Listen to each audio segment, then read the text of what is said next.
Hello and welcome. Today on Linda's Longarm Quilting, I will be showing you a fun Christmas piece that will look great on your fireplace mantle.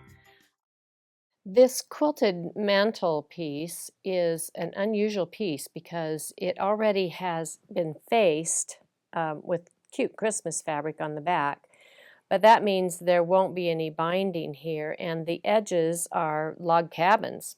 So I wanted to show you how I loaded that, which was, I just had to put a pin at the end of each one of these, and that will allow me to quilt part of the green and do my stitch in the ditch. If I wanted to do any quilting in the very outside, I would probably have to go to my domestic machine and do some quilting there, but I think that that little 1-inch piece will be fine. The rest of the piece all has to be stabilized before I can start my design work, of course, and I have done that except for a few places, so I can show you how I was stabilizing.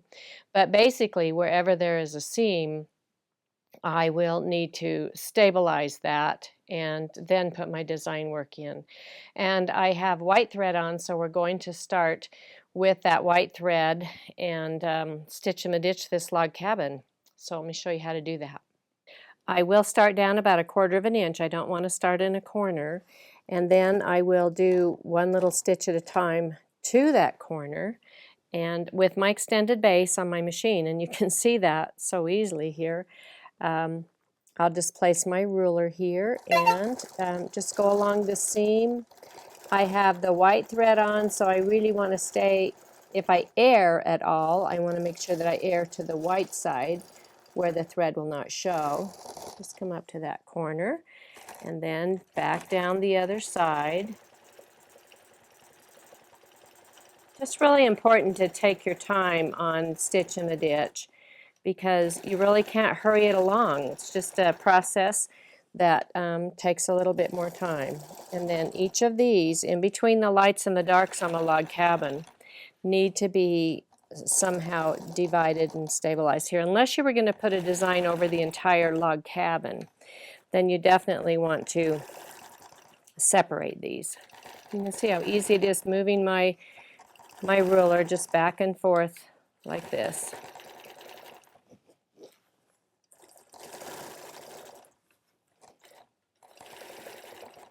Keeping my hand nice and flat as I do, so I'm not holding on to any handles, so my hand doesn't get tired.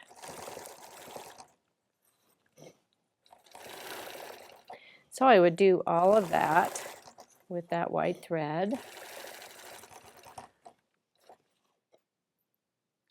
Since the rest of my quilt is stabilized, I will go ahead and put the freehand feather that I am going to do in this area. And I chose to do a feather here because I know in the light area of the quilt is where the quilting will show up the most. And so I want that to be real outstanding. And I'm just going to use the pieceworks. Like I'm coming up here 2 of the lengths of the log cabin to do a teardrop. Like that. And then I can use the next one and then the next one to do the rest of the feathers, like this. I'm going to come up, go over a little bit like that, over a little bit like that, and then back down. So it almost forms a little heart over the top. And I also have a better chance, I think, of getting these symmetrical if I'm doing freehand, unless I want to mark everything, which I don't. So then I'll come up and do the same thing on this side, a little smile,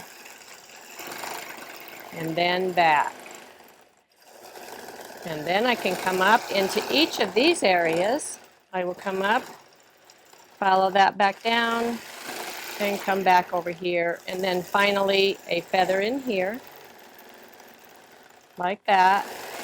And then on the top of these, I want to echo, because I really want the top of those feathers to be down far enough that it raises up that feather for me. So I'm just echoing in this area above, and back over here like this. There's my other feather.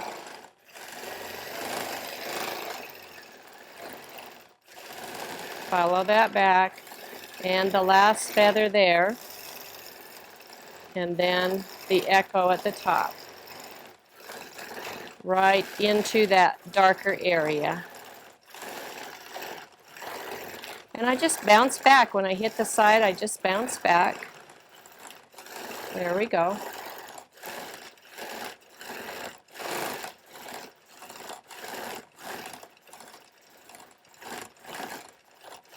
And I'll just finish off some little stitches in that stitch in the ditch. So that will secure that for me. And we have a nice feather in there. I have already stitched in the ditch along the long lines here where the flying geese are. But I want to show you what I did in this area where the flying geese are. I, of course, wanted to stabilize that. But as I stabilized, I don't want to come back in here, so I went ahead and did my little curl on each one. And I only did one side at a time. There we go. And then my little curl. Then back with my ruler. And over. And then when I get down to the other side, I can come back the other direction doing the other side.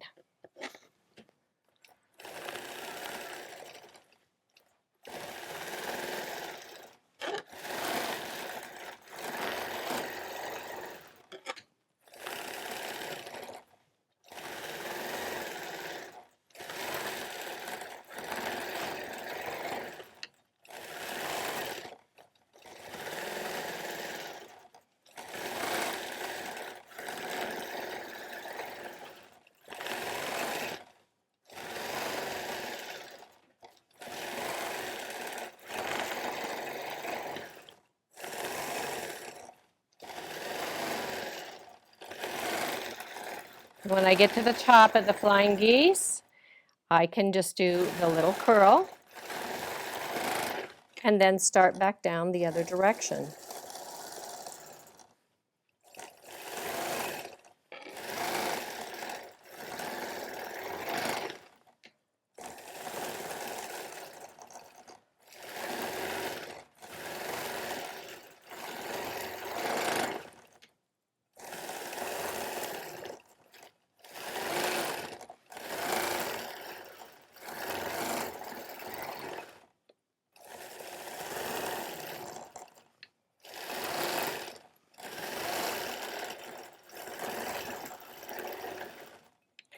When I'm doing the curl, I just have to remember that I come in tight with a little curl and then swing out on the head to make a pretty curl.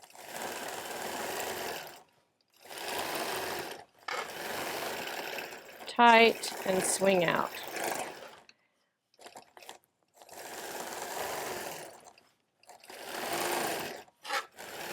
And you can see how fast that goes. They're really not hard to stabilize flying geese. I'll do my little stitches along in the side here where I've already stitched in the ditch to secure my threads. And then I can bring the thread up and cut them both.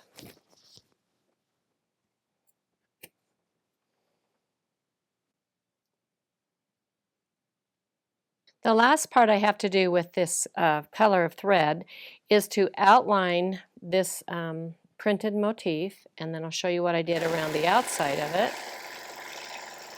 to make it stand out.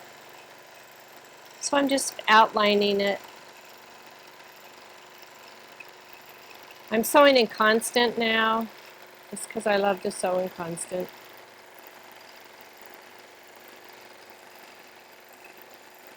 And now I'm doing a patterned meandering, and I'm keeping that pattern meandering perpendicular to the outside of the square.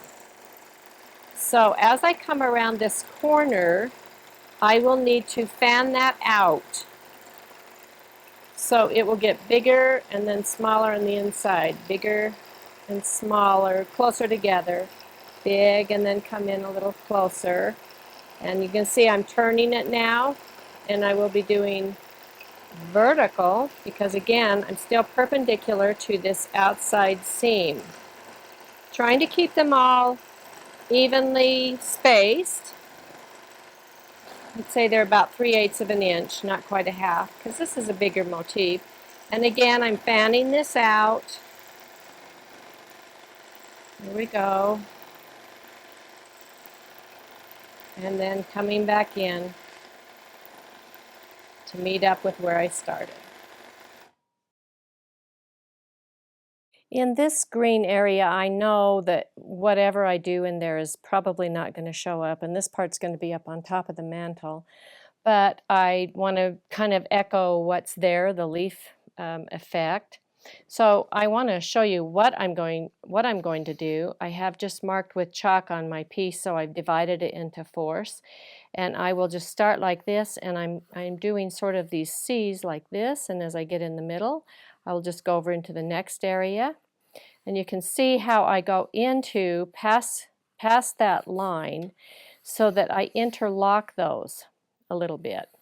And then I'll come around like that, and again interlocking like that, coming down. So it's all continuous, and then interlocking in here like this. Kind of gives it motion too, and then I can end out somewhere on the side. But that's an idea of what I'm going to be quilting, because I know this thread doesn't show. I am stitching this in constant, and you can see I'm going past, I have a line there, but I'm going a little bit past it, and I'm just doing C's, or just kind of a half circular design. And then I go into the next area, interlocking, going over past my marking, which is just a very simple chalk line, because I hate taking marks out, so I try really hard not to have to mark if possible. Interlocking in here, going a little bit past. I can see where I've been. I know it's hard to see with this color thread. And now this will be my last pass out, and I'm just making sure that I stitch interlocking in there. It makes almost a floral design. It's really cool. And I love doing it. There we go.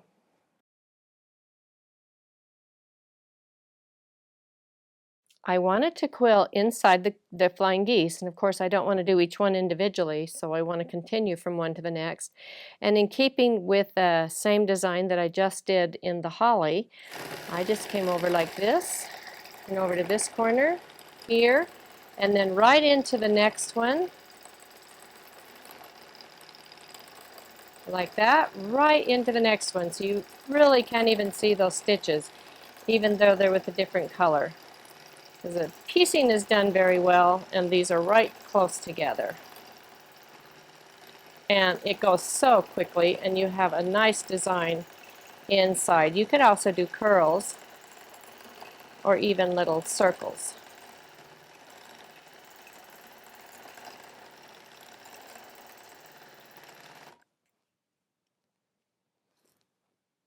The last area that I'm going to be doing the green thread is in this little area here at the bottom of this log cabin. And I do want to divide by stitching in the ditch the last little log, because I cannot stitch with my Longarm machine. I cannot stitch down to the very bottom here because I need to secure it to my machine.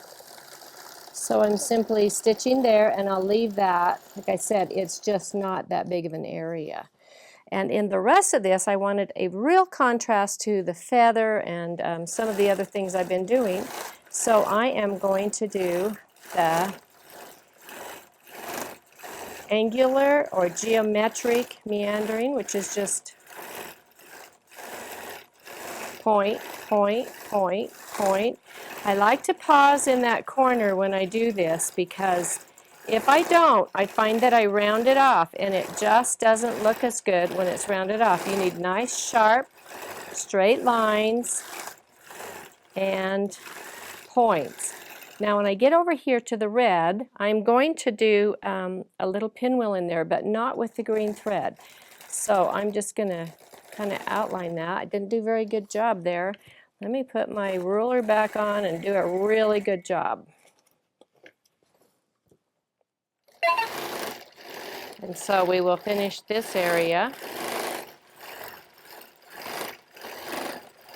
with this kind of unique design, and that will really add interest at the bottom of that.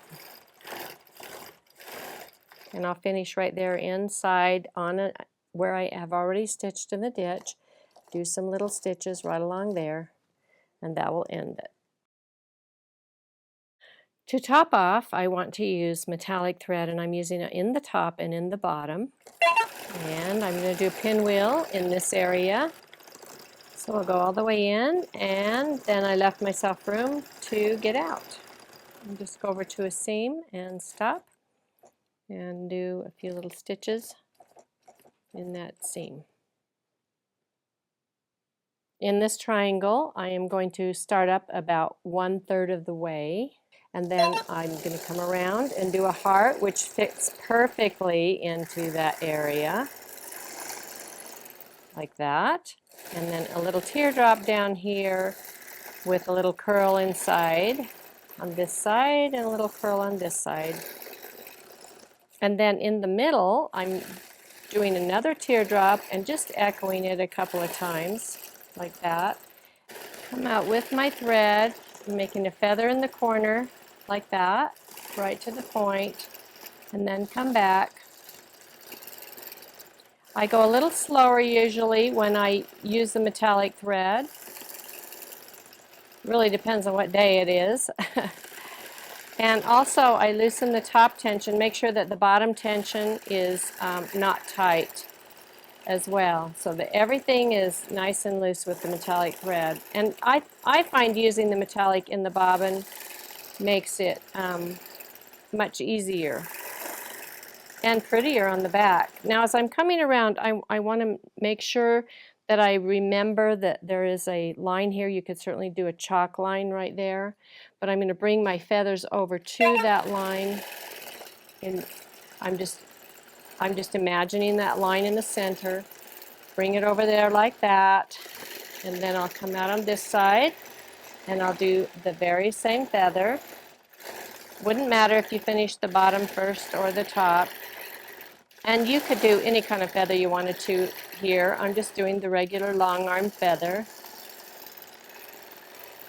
Has that double stem as I go back out to the top. And I go around at the top and then bring it back and kind of follow that stem. Round at the top and follow the stem. Round to the top, follow, and then I'll meet up with that feather and with that feather. And I can stop right here and just do a couple little stitches, and that put a very pretty little heart with feathers coming out right where I wanted it. I got excited and already sewed my new leather designs into this beautiful maroon area, but I want to show you what I did on that. You, of course, have to start with a flower, and you could use a template to do that, or draw around something and mark it.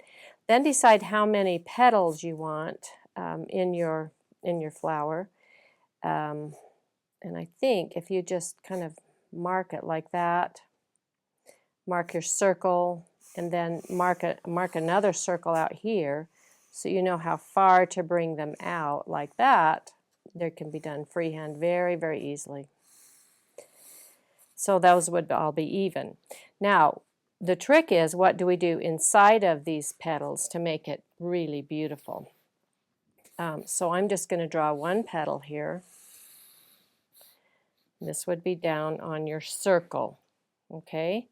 And then I'm going to just bring up a design like this. And you could just mark that. You will eventually sew it with the design that you're going to be doing, but right now you just need it marked. So what you're going to do is come up here like this, come around here, swing around, and then come back down a little ways on the other side on your other mark. So you've stitched this side, come around to a tight curl, swing around, and come back. And then as you come up again, you'll come over on top of what you've done and swing back down like this. This is Linda's Egyptian curl. that we are doing. And so you actually stitch on top of where you've already stitched, but each time come down and follow that line, swing in tight, and then swing out and come back down like that. So you'll do that all the way down. Follow that line, tight, swing out, follow the line. It's so fun to quilt. So fun to quilt. And then when you get down here, you will follow this line up, which cleans up that line very nicely too. Come around this way, come in this direction, swing out, and then back down like this. So now you're doing the other side. This space in the middle, as you can see on this one, this space in the middle becomes almost a star. And then these curls around the edges is such good texture, almost a curly texture. I'm finding great places to put Linda's Egyptian curl, and I hope that you'll try it. I think even beginners can really give this one a go. And so you continue to do that all the way around. And you'll also find that any space that you would have in between your petals also becomes part of the design. Let's look at the one over here that has more petals in it. On this one, which has 10 petals, you can see the long area that I originally established in the middle of the petal, and then the area between the petals also forms another star, so it almost looks like a sun around there. And I love what happened there because I love another design that comes out that's kind of a surprise. You could certainly do something in the middle of this design, and I opted to leave it open because I think that that dead space is really pretty and makes it look more like a sun for this project. Let's just see how pretty this looks hanging over a real mantelpiece.